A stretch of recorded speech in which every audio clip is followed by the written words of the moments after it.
Chapter 11. Serious Reading. Novels are excluded from serious reading, so that the man who, bent on self-improvement, has been deciding to devote 90 minutes 3 times a week to a complete study of the works of Charles Dickens will be well advised to alter his plans. The reason is not that novels are not serious. Some of the great literature of the world is in the form of prose fiction.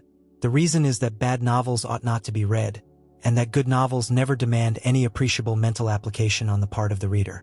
It is only the bad parts of Meredith's novels that are difficult. A good novel rushes you forward like a skiff down a stream, and you arrive at the end, perhaps breathless, but unexhausted. The best novels involve the least strain. Now, in the cultivation of the mind, one of the most important factors is precisely the feeling of strain, of difficulty, of a task which one part of you is anxious to achieve and another part of you is anxious to shirk. And that feeling cannot be got in facing a novel. You do not set your teeth in order to read Anna Karenina. Therefore, though you should read novels, you should not read them in those 90 minutes. Imaginative poetry produces a far greater mental strain than novels. It produces probably the severest strain of any form of literature. It is the highest form of literature.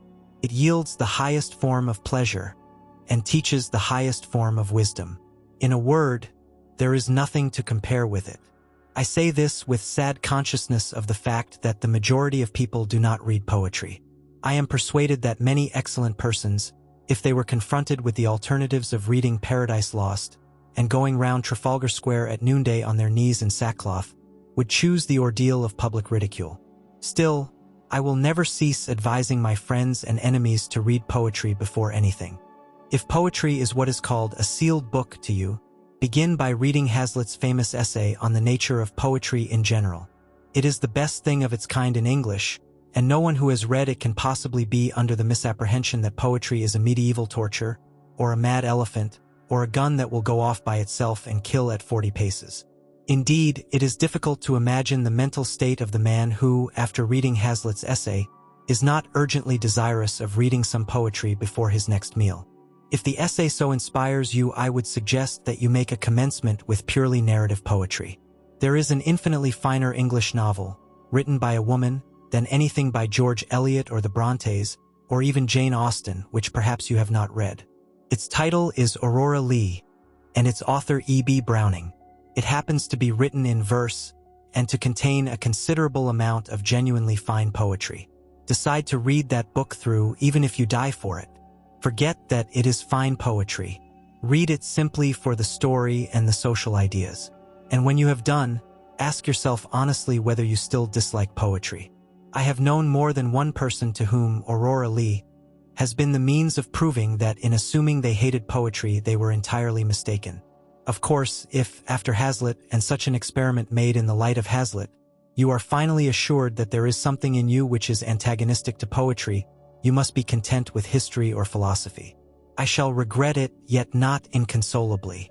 The Decline and Fall is not to be named in the same day with Paradise Lost. But it is a vastly pretty thing, and Herbert Spencer's First Principles simply laughs at the claims of poetry and refuses to be accepted as aught but the most majestic product of any human mind. I do not suggest that either of these works is suitable for a tyro in mental strains. But I see no reason why any man of average intelligence should not, after a year of continuous reading, be fit to assault the supreme masterpieces of history or philosophy. The great convenience of masterpieces is that they are so astonishingly lucid. I suggest no particular work as a start. The attempt would be futile in the space of my command. But I have 2 general suggestions of a certain importance.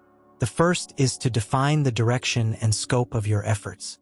Choose a limited period or a limited subject or a single author. Say to yourself, I will know something about the French Revolution or the rise of railways or the works of John Keats. And during a given period, to be settled beforehand, confine yourself to your choice. There is much pleasure to be derived from being a specialist. The second suggestion is to think as well as to read. I know people who read, and for all the good it does them, they might just as well cut bread and butter. They take to reading as better men take to drink. They fly through the shires of literature on a motor car, their sole object being motion. They will tell you how many books they have read in a year. Unless you give at least 45 minutes to careful, Fatiguing reflection. It is an awful bore at first. Upon what you are reading, your 90 minutes of a night are chiefly wasted. This means that your pace will be slow. Never mind. Forget the goal. Think only of the surrounding country. And after a period, perhaps when you least expect it, you will suddenly find yourself in a lovely town on a hill. Subscribe for more.